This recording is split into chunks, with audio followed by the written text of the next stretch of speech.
જી જે મારું નામ સુરેશભાઈ સુહાગિયા, સભ્ય નગર પ્રાથમિક શિક્ષણ સમિતિ સુરત।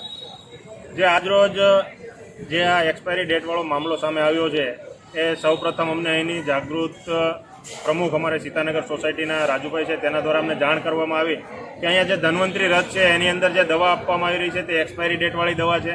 એટલે તાત્કાલિક અમે અમારા સ્થાનિક કોર્પોરેટર દિનેશભાઈ સાથે ત્યાં સ્થળ પર પહોંચ્યા તો ત્યાંથી રથ નીકળી ગયો હતો। એટલે અમે રથની પાછળ આવ્યા અને અહીંયા સારથી હાઇટ્સ પાસે આવી અને રથને અમે પકડ્યો। એટલે એની અંદર જે અમે તપાસ કરી તો અમને પહેલાં તો ડૉક્ટરે તપાસ કરવાની ના પાડી, ત્યારબાદ અમે જબરજસ્તી એમાં તપાસ કરી તો એની અંદરથી એક્સપાયરી ડેટવાળી દવા હાથમાં આવી।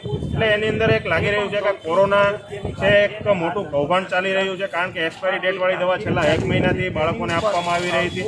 એટલે જે બાળકો છે નાનું ફૂલ એને જો એક્સપાયરી ડેટવાળી દવા આપવામાં આવી તો તેની પણ આડઅસર ઘણી થઈ હોય અને આની અંદર કેટલાના જીવ પણ ગયા હોય તે પણ એક તપાસનો વિષય છે। એટલે આની ઉપર એક તપાસ થવી જોઈએ અને સરકાર દ્વારા જે આફતને અવસરમાં બદલાવાની વાત હતી તો આ રીતે ફાર્માસિસ્ટ કંપનીઓ સાથે સરકારે મળી અને એક આત્મનિર્ભર બનવા માટે આ મોટું કૌભાંડ ચાલી રહ્યું હોય એક્સપાયરી ડેટવાળી દવાઓ ને જે ધન્વંતરી રથ છે સમગ્ર રાજ્યની અંદર ફરી રહ્યો છે તો આવી એક્સપાયરી ડેટવાળી કેટલી દવાઓ આપવામાં આવી રહી તે પણ એક મૂંઝવતો અને મોટો એક સળગતો પ્રશ્ન કહેવાય, કારણ કે ધન્વંતરી રથ છે લોકોને બચાવવા માટેનો નહીં પણ લોકો માટે અંતિમ રથ બની રહ્યો હોય તેવું લાગી રહ્યું છે।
પૂરી 10મા મહિનામાં પૂરી।